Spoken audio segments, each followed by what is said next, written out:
د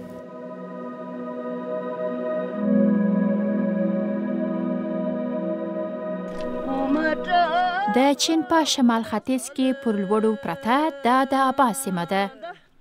دا ځای د تبتیانو د شپنو کور دی. دوی ډېر دودیز خلک دي او په دوی کې یو دود هم د مچې اخیستلو دی.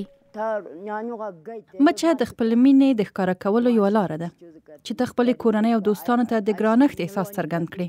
موږ خپل کوچنیان مچوو ځکه له هغوی سره مینه کوو. تاسو خپل ماشومان وینئ چې هغوی ستاسو سره مینه کوي، پام در باندې کوي، ځکه نو مچه درڅخه اخلي. ډېری خلکو ته مچه د محبت نښه ده چې خپلې کورنۍ ته ګرانښت بښي. د ابا سیمه د ورېښمونو پر پخوانۍ څلور لارې پرته ده. یو سړک یې د ټي هارس په نوم یادیږي. پر دغه لار به سوداګرو خپل مالونه وړه راوړه، ځکه خو دلته بېلابېل لږکي ګډ ژوند سره کوي او غني کلتور لري. د ابا په سیمه کې له زرګونو کلونو راپدې خوا خلک ژوند کوي او یو شی چې هیڅ نه دی بدل سوی هغه د دوی ترمنځ د کورنۍ نږدېوالی او ګرانښت دی. د ابا د سیمې تبتي خلک د مچې مراسم هم لمانځي. پیړۍ وړاندې به دغه مراسم دلته هغه مهال لمانځل کېدله چې جنګیالي به یې جګړې ته لیږله.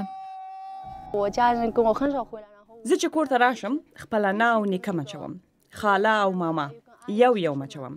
زه ښه احساس کوم او هغوی ته ځان نږدې احساسوم. دلته به د ورېښمو لار د بیجینګ د پانګې په مرسته یو ځل بیا فعاله کیږي او ورسره به د دې ځای دغه پخوانی دود هم ورسره غوړېږي.